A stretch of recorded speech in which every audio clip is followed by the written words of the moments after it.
i-discuss ko na lang po sa inyo later yung replacement process. Then kung may online banking po kayo, you just have to reset all online banking password para secure din po ang account online. Isang card lang ito, sir, na ibablock na nagamitan po. Dalawa, meron pa. Pero anyway, i-clarify ko lang, no, kanina ginamit yung card. Kanina nagamitan po. Okay, kanina. Dito kasi, sir, June 6 po. Opo. Ibig sabihin physical card yung ginamit. Hindi po, sir. Online po. Online transaction po. Online. May, Okay, online transaction kanina. opo, sir. Okay. So, kanina, anong oras to? Sir, base po dito ang lumalabas, 9:14 a.m. po. 9:14 a.m. Opo. So, yung 9:14 a.m. na yan, nandito pa ako niyan. Nandito lang ako sa bahay niyan. I never na lumalabas. Never akong nagpipindot ng kung ano-ano. So, how come Okay that there is a charge of ganyan? Sir, bali may reporting tayo dito para ma-endorse ito sa fraud team. Sila yung mag-i-investigate. Pero Okay. po, para ma-secure natin yung inyong account, sir, we have to block yung card kasi baka madagdagan pa po ito. Isang card lang po ito na ibablock ko, Mr. Meron Pangalan. pa itong isang itong bagong gawa kong account. May nabawas din po ba na ganito, sir? Oo. Marami actually. Okay. Pa-confirm na lang yung last 4 digits po ng isang account, sir. 1706. Saglit lang po, 1706. Oo. Hold on lang, sir. Saglit lang po muna.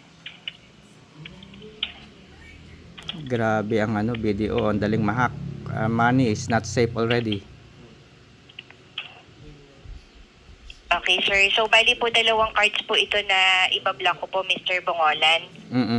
So tanong ko Okay. lang, paano Sir? nangyari na may ganitong transaction? Samantalang itong card na ito, itong 1706 na ito, I never use it kasi in-apply ko lang to for personal, nagtatago lang ako ito. Never ko itong ginamit, even online, even physical, hindi ko to ginagamit, nilagyan ko lang.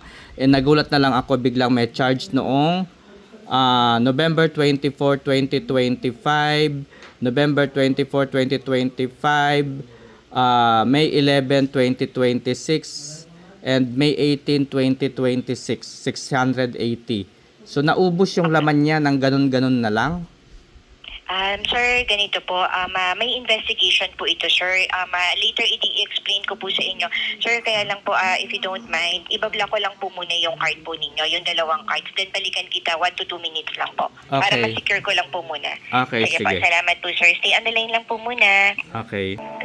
So, actually guys, ang BDO, magkakandak sila ng investigation, and at the end of the investigation, they will tell you na the transaction is valid, no?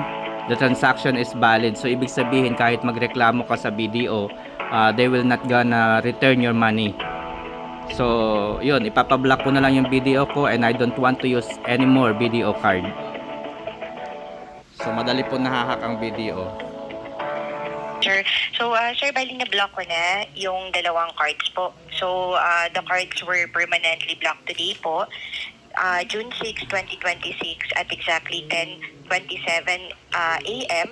yung isang card. Then, yung isang card naman, sir, permanently blocked din po today with the timestamp of yung sa isa, 10:28 a.m. po. So, last transaction po dun sa card, dun po sa ending in 5477.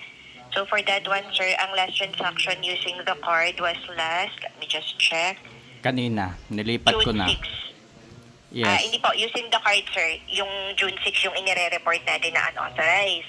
Then, doon naman po sa isang card na binlock po natin, for that one po, ang last debit transaction using the card po, let me just check, May 16, 2026, which is yun din nga po na report natin na unauthorized transaction.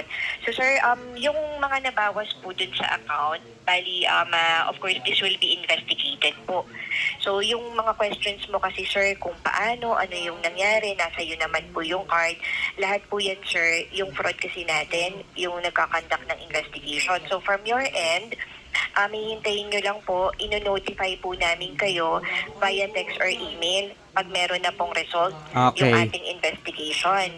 This is not my first time to call BDO regarding unauthorized transaction. Actually, this is the third times na tumawag ako sa BDO because for the third times nangyari sa akin ito. Yes, I reported. Yes, it was investigated by the BDO Fraud Department. However, the result is always the same. We conducted an investigation and we found it valid transactions. So, yan din yung ine-expect kong isasagot ng Fraud Department ng Banco de Oro. Sasabihin ninyo, valid yung transaction. When in fact, I was here right now sa bahay, nakahiga, and I was sick for 2 days or 3 days already. So how come that there will be transactions such as this? No one knows my password, no one knows my ATM number or card number, no one knows even my account number. So how come? Even my Gmail, they really don't know. So paano nagkakaroon ng ganyan transaction? Bakit hindi nagkakaroon ng security ang Banco de Oro? Okay, sir, I understand, sir. And I apologize na ganito po yung naging experience po ninyo, sir. However, kasi, sir, Yes, alam ko rin. Alam ko rin na aware din kayo na many times, no, for many times BDO is already in the news for so many times na ilang beses kayong na-hack. Ilang beses kayong na-compromise yung mga passwords, yung mga accounts ng mga holders.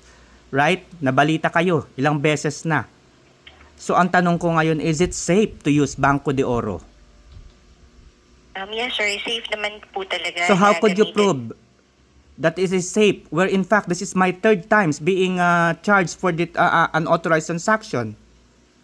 Okay. Sir, ganito na lang po, Mr. Bongolan. Ang may offer ko lang po talaga kasi, sir, though na naintindihan ko naman po yung point ninyo at nagkaroon po tayo ng talagang negative na naging experience din sa previous na nagkaroon din kayo ng ganitong unauthorized transaction.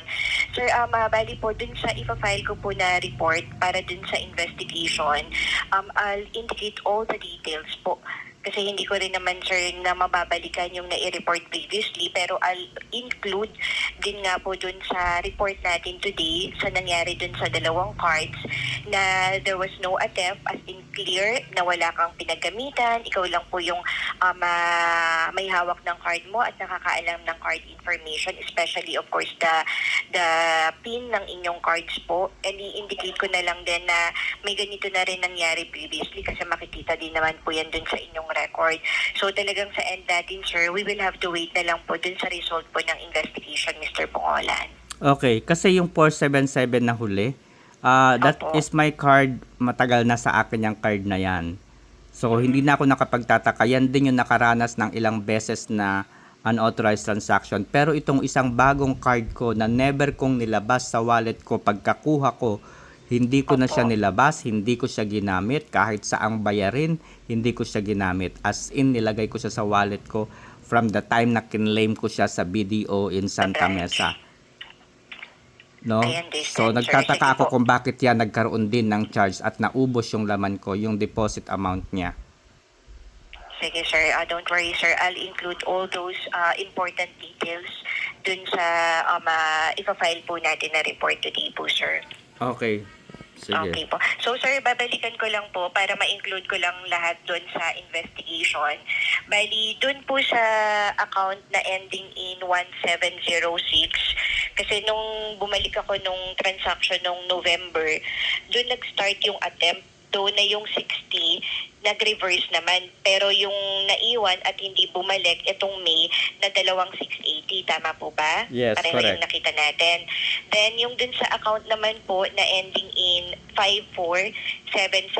So, dito, sir, itong May din po, which is dalawang 680 din po ito. Yes. Sorry po. Hold on lang, sir. Balikan ko lang po yung 5477. Dun sa 5477, isang 680 po. Yes, isa. Okay. Sige, maraming salamat, sir, for confirming that.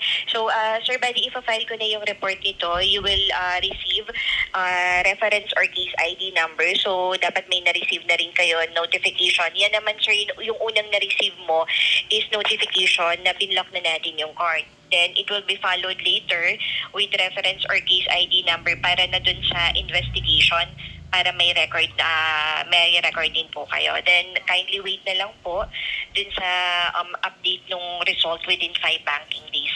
Then, sir, yung sa replacement ng card mo, you can visit your branch of account para mapa-replace po yan. So, magdala lang po kayo at least one valid government-issued ID. Then, just in case, pakidala na lang din po yung card kung hanapin po nung branch para ma-present nyo po. Sabihin nyo lang po na there was a report on unauthorized transaction sa mga cards. Wala naman pong fee yan, sir. Hindi na po nila siguro, yan. sayang lang panahon, sayang lang ang pera dito sa inyo. Sorry to hear that. Pero ayun, sir, just in case mag-change yung mind mo, No, hindi na papalitan nyo mag-change lang ang po mind siya. ko. Unless masugpo ninyo yung gumagawa ng kalokohan na yan, I will be very proud na ipagmalaki pa kayo. Pero hanggat hindi ninyo nasusugpo yung mga ganyang mga hacker na ganyan, I will never go back to BDO. Sorry to hear that, sir. Sige, sir, inote ko na lang po dito, Mr. Pangalan. Okay. Sige po. Okay, sir. Pag may mga questions ka, sir, just give us a call na lang po. Okay, Ingat wala po na. I kayo, already sir. withdrawn my account, my money. Sige, sir. Thank you for calling video po. Goodbye.